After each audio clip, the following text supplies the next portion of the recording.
애굽 왕이 히브리 산파 십브라라 하는 사람과 부하라 하는 사람에게 말하여 이르되, 너희는 히브리 여인을 위하여 해산을 도울 때 그 자리를 살펴서 아들이거든 그를 죽이고 딸이거든 살려두라. 그러나 산파들이 하나님을 두려워하여 애굽 왕의 명령을 어기고 남자아기들을 살린지라.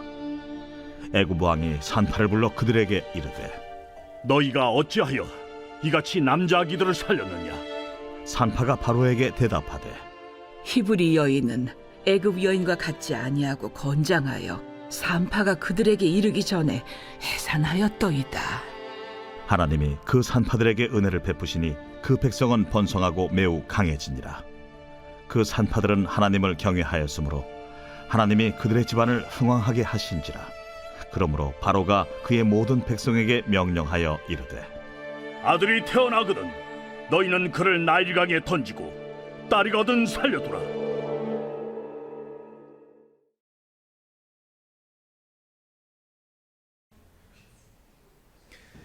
사람들이 사용하는 이 말을 들어보면 그 모임의 집단들만이 사용하는 독특한 용어가 있습니다.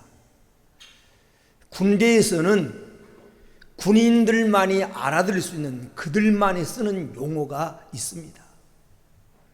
공사장에 가면 인부들만이 알아듣고 그들만이 통하는 그런 용어가 있습니다.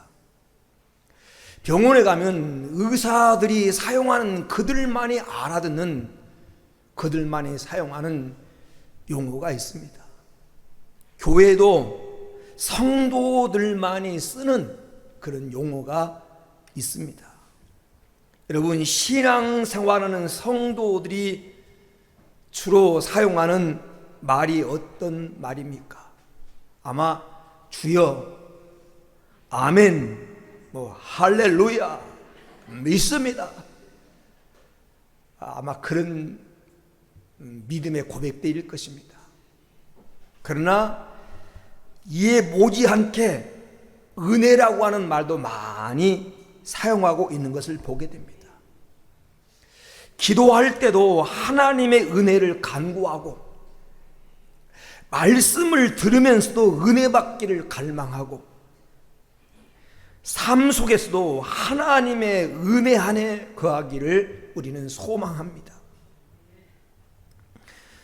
그래서 교회도 은혜 교회라고 하는 이름이 교회가 많습니다.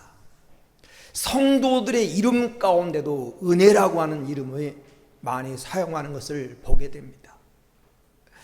그리고 목회자들이 보는 월간 목회라고 하는 월간지가 있습니다. 이 책을 출판한 출판사에서 목사님들이 설교 후에 성도들에게 가장 듣고 싶어하는 말이 어떤 말인가를 조사했는데, 목사님 은혜 받았습니다, 이 말을 가장 듣고 싶어하는 것을 보면 아마 은혜라는 말이 좋기는 좋은가 봅니다. 그렇다면 은혜라고 하는 말이 무엇을 뜻하는 말입니까? 은혜라고 하는 뜻은 값없이 베풀어주는 혜택, 하나님의 사랑, 그리고 고마움을 은혜라고 말합니다. 기독교에서 은혜라고 하는 말은 하나님이 우리에게 베풀어 주신 큰 사랑, 하나님의 자비하심을 은혜라고 표현합니다. 오늘 우리가 읽은 본문 말씀은 히브리 산파, 요즘 말로 말하면 히브리인 조산원인 이 십브라라고 하는 사람과 부하라고 하는 사람에게 임한 하나님의 은혜에 대한 기록입니다. 그래서 오늘 이 말씀을 가지고 은혜를 베푸시는 하나님이라고 하는 제목으로 여러분과 같이 하나님의 음성을 들으려고 합니다. 오늘 본문 20절에 보면 하나님이 그 산파들에게 은혜를 베푸시니 그랬어요. 하나님은 아무에게나 은혜를 베푸시는 것이 아닙니다. 그 산파들에게 베푼 겁니다. 그 산파를 지명해서 베푸는 선택적 은혜라고 하는 말입니다. 성경에 은혜라고 하는 단어가 약 160번 정도 헤아려 보면 나온다고 합니다. 160번. 그런데 우리가 믿는 하나님이 은혜 하나님이라고 하는 그런 사실을 성경 속에 기록하고 있습니다.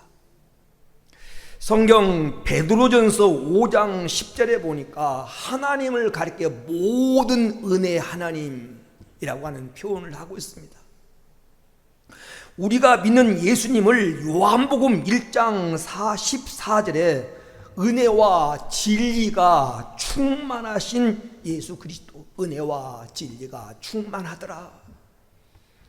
히브리서 10장 29절에 보면 성령님을 가리켜서 은혜 성령이라고 하는 표현을 쓰고 있습니다.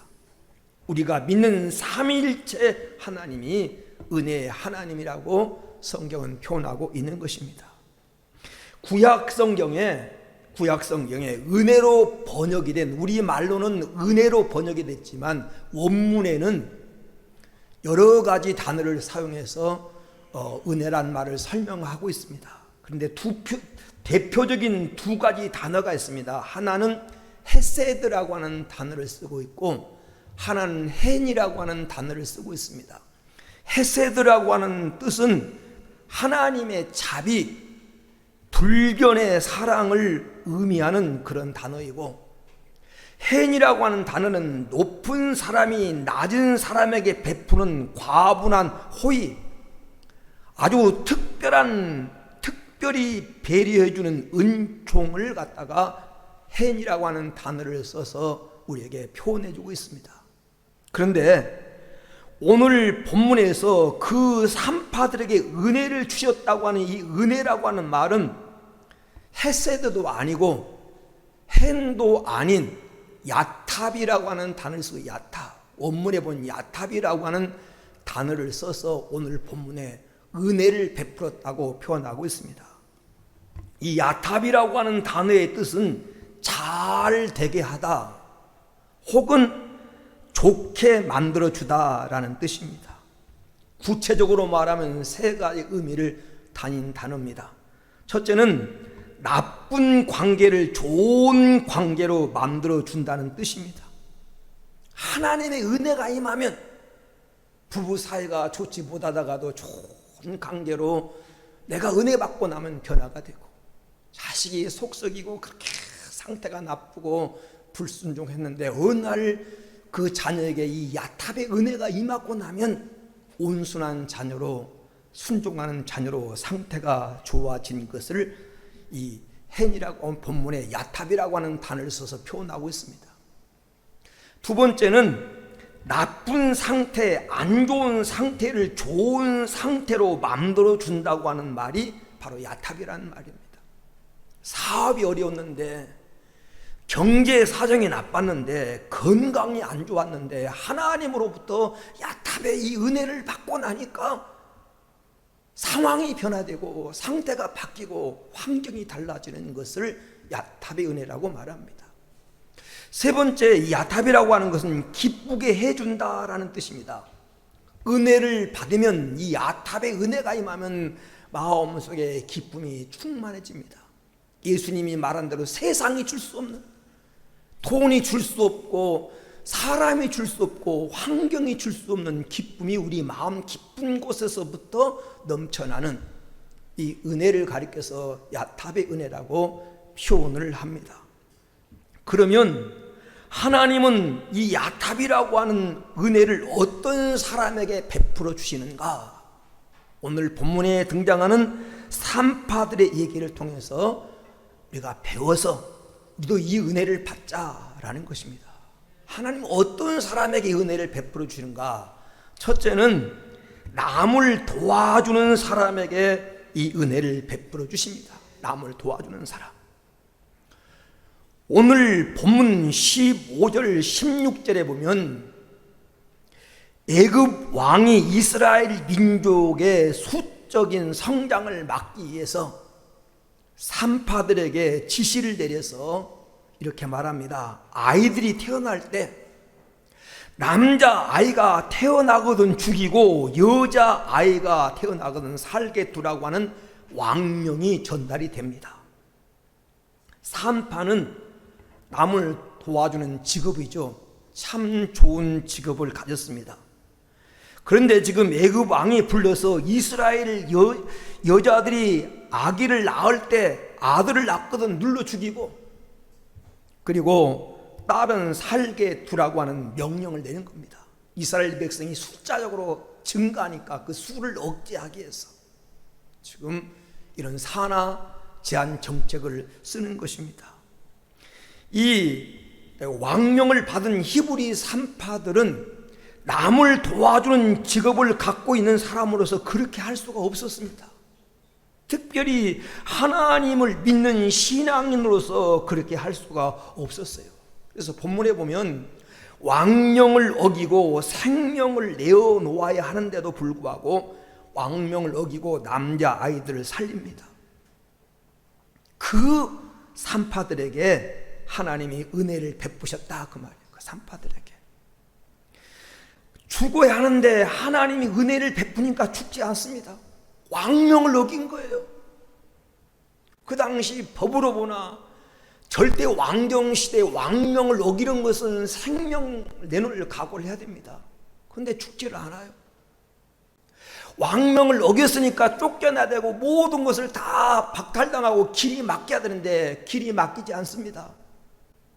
왜? 하나님이 은혜를 베푸니까 더욱 왕성하게 되더라. 왕성하게 되더라.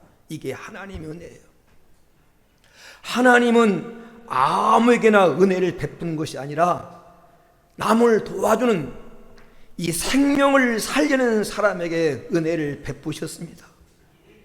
산파라고 하는 직업을 가졌다고 해서 모든 사람에게 하나님이 은혜를 베푸는 것이 아니라 자기의 본분을 따라 남을 돕고 살리고자 하는 자에게 하나님은 이 은혜를 베풀어 주셨습니다. 출애굽기 2장 11절에서 24절까지 읽어보면 모세가 장성하여 자기 동족을 돕다가 살인자가 되어 시내 광야 미디안 땅으로 도망을 갑니다. 시내 광야 끝 우물가에 앉아서 잠시 쉬고 있는데 아가씨들이 양떼를 몰고 양에게 물 먹이기 위해서 우물가를 섭니다. 이들은 그 이도르라고 하는 그 제사장의 딸들이었는데 이 이도르라고 하는 사람은 아들이 없고 딸만 7명이 있었는데 7명의 딸들이 그 양을 치는 그런 목동이었어요. 많은 양을 끌고 와서 우물가에서 물을 먹이는데 그때 힘 있는 남자 목동들이 와가지고 여자들이 물을 먹이고 있으니까 그들을 쫓아내고 자기들의 양에게 물을 먹이는 겁니다. 그 모습을 지켜본 모세가 그때 이 여자들을 도와서 양떼 먹인 것을 남자 목동들을 쫓아내고 도와줍니다. 매일 항상 그의 아버지 이드로가 보니까 자기 딸들은 해가 넘어가야 늦게 집에 돌아오는데 그날따라 일찍 돌아오는 겁니다. 그래서 아버지가 이상해서 물었어요. 왜 오늘 이렇게 일찍 왔느냐? 그러니까 딸들이 자세한 얘기를 합니다. 그때 그 아버지 이렇게 말합니다. 그러면 그 사람을 집으로 초대해다가 식사라도 대접해야 되지 않겠느냐? 이렇게 해서 그 모세를 집으로 초대해서 대접하다가 그를 자기 사위를 삼고 나중에 모세가 광야에서 40년 생활하는 기반을 누릴 수 있도록 만들어 줍니다. 어려움 당하고 이기를 당한 그 모세가 이기를 당한 그 힘없는 사람들을 도왔을 때 하나님은 모세에게 은혜를 베풀어서 지금 살인을 저지르고 광야에서 도피해서 갈 길을 몰라 방황하고 있는 이 모세에게 하나님은 살 길을 열어주고 지도자로서 다시 성장하고 재기할 수 힘을 하나님이 그에게 주시는 과정을 우리가 출애굽기 2장을 통해서 볼 수가 있습니다. 하나님은 지금도 마찬가지입니다. 어떤 사람에게 은혜를 베푸시고 어떤 사람에게 하나님의 살 길을 인도해 주시는가, 오늘 본문에 보니까 남을 도와서 살 길을 열어주는 사람에게. 여러분, 하나님께서는 억울한 사람, 억울한 일을 당한 사람, 고생하는 사람, 힘없는 사람을 도와줄 때 하나님 내게도 은혜를 베풀어 주신다고 하는 사실입니다. 다윗의 생애를 보면 다윗은 억울한 일을 당한 사람, 원통한 일을 당한 사람, 힘없는 사람, 빚진 사람, 세상에 울분을 품는 사람, 이런 사람들이 다윗을 찾아왔을 때 그를 품어주고 그들의 그 아픔과 그들의 힘든 문제를 어루만져주고 그들의 위로자가 됐어요. 그러니까 자꾸 그런 사람들이 다윗에게로 지금 모여왔습니다. 다윗은 자기 혼자도 도망다니기 힘든 상황이에요. 왜? 사울이 당시 최고의 권력자가 자기를 죽이려고 지금 모든 지략을 세우고 총동원한 그때 나 혼자 도망다니기도 힘든데 그런 상황 속에서 힘들고 어려운 사람, 고통당한 사람이 찾아왔을 때 그들을 위로하고 그들이 힘이 되어주고, 그러니까 자꾸 사람들이 모여든 겁니다. 그런 사람들이 나중에는 400명, 600명 이렇게 숫자가 늘어나는 거예요. 그리고 나중에 다윗이 왕국을 세울 때 그들이 다윗의 위대한 용사가 되고 다윗이 정권을 이루는 기초가 되는 것을 우리는 성경을 통해서 알 수 있습니다. 이처럼 힘없고 연약한 사람을 도울 때 하나님은 우리에게 더 큰 은혜를 베푸셔서 그 위기를 벗어나게 할 뿐 아니라 더 좋은 것을 흥망하도록 하나님께서 은혜를 베푸시는 하나님인 것을 우리가 오늘 본문이 나오는 히브리 3파들을 통해서도 알 수 있습니다.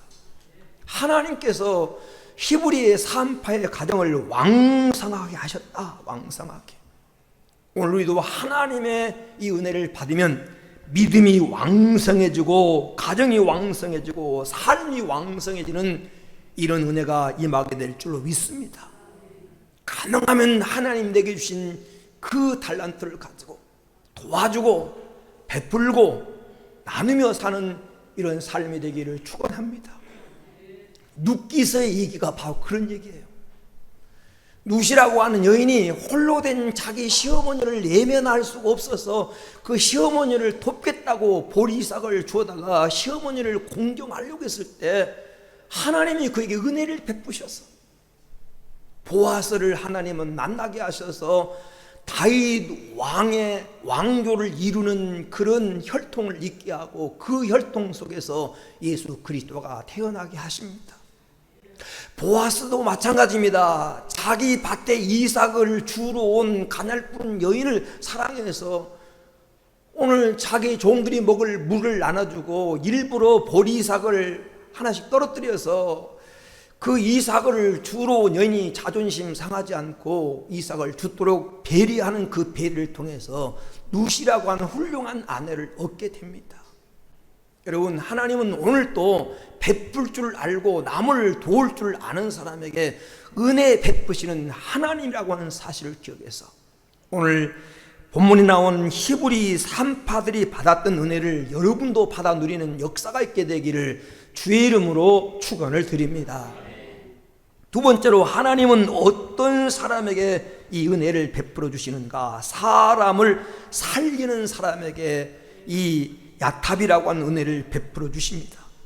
17절 말씀에 3파들이 하나님을 두려워하여 애굽 왕의 명을 어기고 남자를 살린지라. 생명 살린 일을 했습니다. 지금 히브리 3파들은 애굽 왕에게 이스라엘 여자가 아기를 낳을 때 남자이면 죽일 권세를 받았습니다. 여러분, 이 3파들의 손에는 엄청난 권세가 주어졌는데 죽이고 살리는 권세가 주어졌어요. 그런데 이 3파들은 하나님을 믿기 때문에 절대 사람을 죽일 수가 없었습니다. 자기들의 입장이 난처해지면서도 내가 죽으면 죽었지 남을 죽일 수가 없다는 겁니다. 그래서 왕명을 지금 어긴 거예요. 내가 살 수도 있고 죽일 수도 있을 때 사람을 살려주는 사람, 이 사람에게 하나님은 그 집을 왕성케 하는 이 은혜를 베풀어 주십니다. 당연히 죽을 수밖에 없는 사람이지만 내가 살려줄 수 있을 때 살려주는 사람이 곧 오늘 본문의 히브리 산파들이에요. 그리고 하나님은 그들에게 지금 이 은혜를 베풀어 주신 것입니다. 사무엘상 30장에 보면 다윗이 사울의 그 핍박을 패가지고 잠시 블레셋 땅에 망명을 해서 한 적이 있었습니다. 그때 블레셋 왕 아기스의 배려로 시글락이라고 하는 지역에 이렇게 근거지를 삼고 살아가는데, 어느 날 다윗이 전쟁에 참여했다가 돌아보니까 아말렉 사람들이 침략해 와가지고 모든 재산을 다 약탈해가고 모든 처자를 다 사로잡아 가버렸습니다. 와보니까 흔적도 없이 지금 성읍은 불타고 있고 자녀와 처자들은 사라져버린 겁니다. 울 기억이 없을 정도로 실컷 울다가 이게 울 일이 아니라고 생각한 다윗이 하나님 앞에 기도합니다. 회복할 수 있다고 하는 하나님의 응답을 받고 쫓아가는데, 가다 보니까 그 광야에 한 소년이 병든 소녀가 광야에 버려져 죽어가고 있는 겁니다. 지금 내 문제가 급해요. 내 처자식의 산사를 알 수가 없습니다. 조금도 지체할 수가 없습니다. 그런데 그런 상황에서 다윗이 병든 소녀를 데려다가 잘 치료해주고 먹을 것을 줍니다. 힘을 다시 그를 살도록 살려줍니다. 이 광야에 버려진 소녀는 애굽 사람인데 아말렉 사람의 종이 되었다가 그 주인이 전쟁 때 이리 끌고 저리 끌고 다니다가 병드니까 더 이상 쓸모가 없다고 생각된 그 아말렉 주인이 병든 소녀를 광야에다가 죽으라고 버리고 가버린 겁니다. 그 주인은 병든 소년을 죽으라고 내버려 주고 갔던 그 주인은 그것 때문에 나중에 독특한 대가를 치르게 됐죠. 모든 걸 다 빼앗기고 다른 전쟁 때에서 뺏어왔던 탈취물도 다윗에게 다 빼앗기고 맙니다. 근데 소녀는, 다윗은 그 병든 소녀를 잘 돌봐줌으로 성경에 보면 사무엘상 30장 15절에 보면 이 소년이 다윗을 자기 주인 다윗의 모든 재물을 약탈해가고 처자를 사줘간 그 사람에게 인도함으로 다윗은 모든 걸 다 회복할 수 있고 찾을 수 있는 그런 기회가 된 것입니다. 사람을 살려놨더니, 죽을 사람을 살렸더니 하나님이 은혜를 베풀어 주셔서 더 귀한 것을 하나님은 누리게 하셨다라는 것입니다. 여러분, 미국이 자랑하는 세계적인 전도자 빌리 그리함이라고 하는 분이 있습니다. 2018년도 소천을 하셨죠. 그분이 정치가이기도 합니다만 훌륭한 그런 목사님으로서 사역을 했는데, 세계에서 가장 많은 영혼에게 설교한 목사님, 22억 명의 사람이 이 빌리 그리함의 설교를 들었다는 22. 한 해에 어떤 한 해에 이 빌리 그리함 목사의 설교를 듣고 250만 명이 회심을 하고 구원을 받은, 수많은 영혼을 구원한 분이죠. 그분이 상원 의원에 출마라고 하는 제의도 받고, 그리고 부통령에 출마라고 하는 제의도 받았지만 모든 걸 거절하고 오직 하나님께 부름받은 복음을 받은 일에 쓰임을 받습니다. 그의 자서전을 읽어본 그때 하나님이 자기에게 큰 세 가지 은혜를 주셨다는 겁니다. 첫째는 하나님이 자기에게 건강의 복을 주셨다. 하나님이 건강의 복을 주셔서 하나님의 부름 받을 때까지 건강함으로 사역을 했고, 두 번째는 하나님이 지혜를 주셨다는 겁니다. 지혜. 어떤 문제를 볼 때 해결할 수 있는 지혜를 하나님이 주셨고, 세 번째 하나님이 능력을 주셨다는 겁니다. 능력을 주셔서 수많은 영혼을 구원하고 주어진 사역을 잘 감당할 수 있도록 하나님이 하셨다는 거예요. 오늘도 마찬가지입니다. 영혼을 살려고 하고 죽어가는 사람을 살려고 할 때 하나님은 건강도 주시고 지혜도 주시고 힘도 주시는 줄로 믿습니다. 우리가 잘 알고 있는 에스더서를 읽어본 에스더라고 하는 여인이 하만이라고 하는 사람의 관계로 자기 민족이 다 몰살당할 위기에 있을 때 죽으면 죽으리라고 하는 그런 각오를 가지고 자기 민족을 살리기 위해서 왕 앞에 나갔습니다. 나 혼자 자기는 화를 피할 수 있었지만 왕후기 때문에 그 위기를 피할 수 있었지만 자기 민족이 고통당하고 죽을 위기에 처한 것을 보고 있을 수 없어서 3일 동안 함께 금식하고 왕 앞에 나갔어요. 이 사건을 통해서 잃어버렸던, 이미 왕의 사랑이 에스더에서 떠났는데 잃었던 왕의 사랑을 회복하고 얼마나 하나님이 예쁘게 보였던지, 당신이 원한다면 나라의 절반이라도 주겠노라. 잃었던 사랑을 회복하게 되고, 그리고 민족을 죽을 위기에서 다 유대인이 몰살당할 위기에 처했는데 민족을 다 위기에서 구원하고, 그리고 절망을 소망으로 바꾸는 부림의 날을 만드는, 오늘 절망의 날을 희망의 날로 바꾸는 이런 역사를 이뤄서 성경 속에 이 사건이 기록돼서 두고두고 역사 속에 이 여인의 아름다운 미담이 전해지고 있는 것입니다. 사랑하는 여러분, 하나님은 지금도 사람을 살리려고 하고 영혼을 구원하려고 하는 사람에게 은혜를 베푸셔서 왕성하게 하고 그 일을 감당하도록 힘을 주시는 하나님이신 줄로 믿습니다. 이 은혜가 오늘 여러분에게도 임하게 되기를 다시 한번 주의 이름으로 축원을 드립니다. 끝으로 오늘 말씀 속에 보면 하나님은 어떤 사람에게 은혜를 베푸시는가? 하나님을 경외하는 사람에게 은혜를 베푸십니다. 하나님을 경외한 자에게. 21절에 보면 경외하다라고 하는 단어가 나옵니다. 경외. 이 경외하라고 하는 히브리 말이 여기 야레라고 하는 그런 단어인데 무서워하다, 두려워하다라는 뜻입니다. 그러므로 하나님을 경외한다고 하는 말은 17절에 나온 대로 하나님 두려운 줄을 안다는 말입니다. 하나님 두려운 줄을 안다. 히브리 산파들은 하나님을 경외했습니다. 바로 왕의 명령보다 총칼보다 하나님이 더 무서운 줄을 알았다는 것입니다. 그러므로 총칼을 갖다 댄다고 하나님의 뜻을 거슬 수가 없다는 자세를 가졌습니다.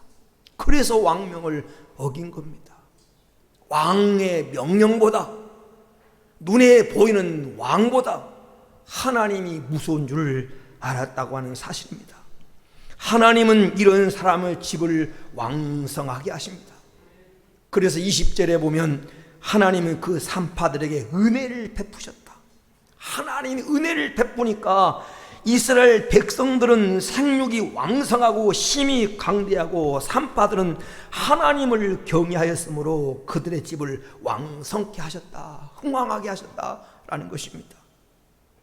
사랑하는 여러분, 하나님이 흥왕하게 하면 그 집안의 가족들의 믿음이 흥왕해집니다.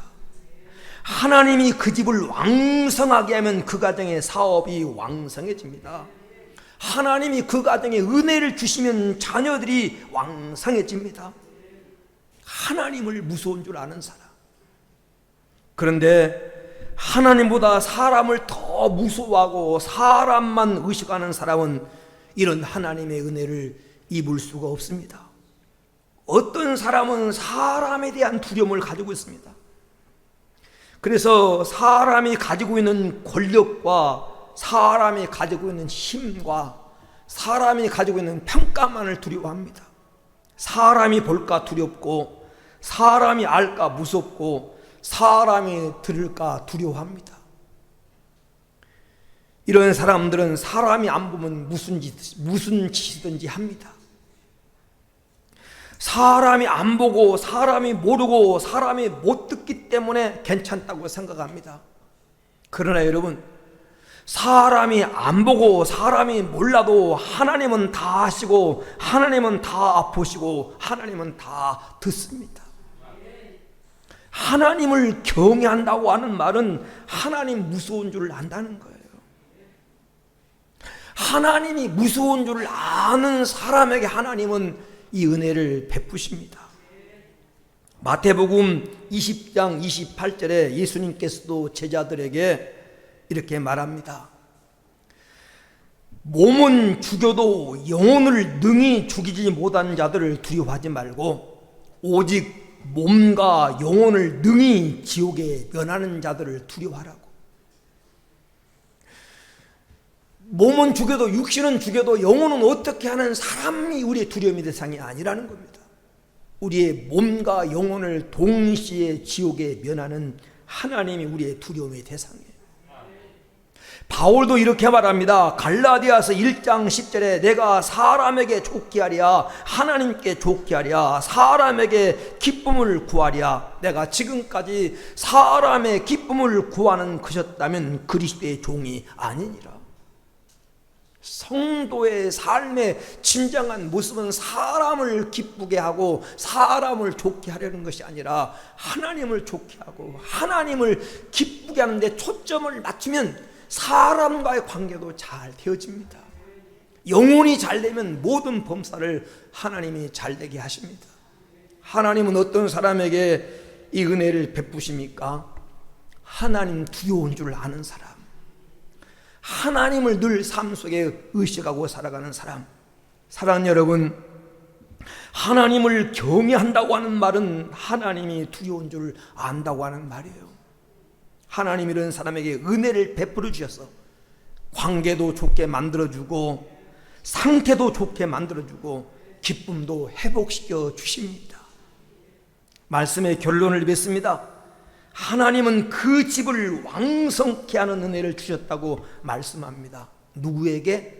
남을 도와주는 사람에게, 그리고 죽을 사람을 살려주는 사람에게, 하나님을 두려운 줄 알고 하나님을 경외하는 사람에게 하나님은 그 집을 왕성케 하셨습니다. 오늘 히브리 산파들이 가졌던 이 삶의 자세가 여러분의 자세가 되어서 그들이 받았던 은혜를 여러분도 받아서 왕성해지는 이 복이 함께하기를 주의 이름으로 축원을 드립니다. 기도합니다. 오늘 말씀 붙들고 한번 합심으로 기도합니다. 하나님, 은혜를 베푸신 하나님, 내게도 히브리 산파들에게 베풀어 주셨던 은혜를 베풀어 주옵소서. 우리 집에도 이 은혜를 베풀어서 왕성해지고 관계가 좋아지고 모든 상태가 좋아지고 기쁨이 충만해지게 달라고 기도하는 시간 되기를 바랍니다. 우리 주여 한번 분 다음에 같이 기도합니다. 주여! 할렐루야, 할렐루야, 할렐루야. 존귀하신 아버지 하나님 감사합니다. 오늘 또 주의 사랑하는 성도들을 불러주셔서 이 시간 말씀 앞에 세워주신 거 감사합니다. 올 히브리 산파들에게 베풀어 주셨던 은혜를 우리에게도 하나님 베풀어 주셔서 우리 성들의 삶이 왕성해지게 하여 주옵소서. 하나님 관계가 회복되게 하시고 관계가 아름다워져서 하나님 가정의 하나님의 부부 간의 관계, 오늘 또 하나님 가족 간의 관계가 아름다워지게 하옵소서. 하나님이 왕성케 한 은혜를 베풀어 주셔서 우리 성들의 가정마다 상태가 좋아지게 하옵소서. 사업도 건강도 오늘 또 하나님 저들이 하는 모든 계획도 꿈도 자녀들도 아름다운 하나님의 상태로 변화되게 하시고 무엇보다도 기쁨이 충만하도록 은혜 베풀어 주옵소서.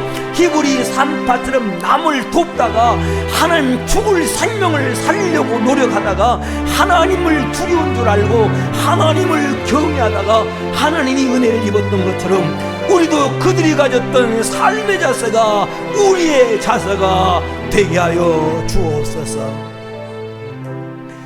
감사합니다. 은혜 하나님, 우리 성도들에게도 히브리 산파들에게 베풀어줬던 은혜를 베풀어 주옵소서. 하나님, 히브리 산파들이 남을 돕다가 죽을 사람을 살리려고 노력하다가 하나님 두려운 줄 알고 하나님을 경외하다가 하나님으로부터 이 은혜를 입었습니다. 우리 성도들도 이 은혜를 입어서 하나님 관계가 좋아지게 하옵소서.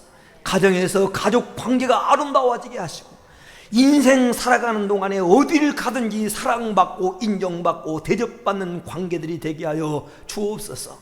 하나님이 은혜를 베풀어 주셔서 우리 성도의 상태가 나쁜 상태에서 안 좋은 상태에서 좋은 상태로 변화되게 하옵소서. 사업도 좋아지게 하시고 건강도 좋아지게 하시고 오늘 또 자녀들이 하나님 앞길이 활짝 열려지는 복을 주옵소서.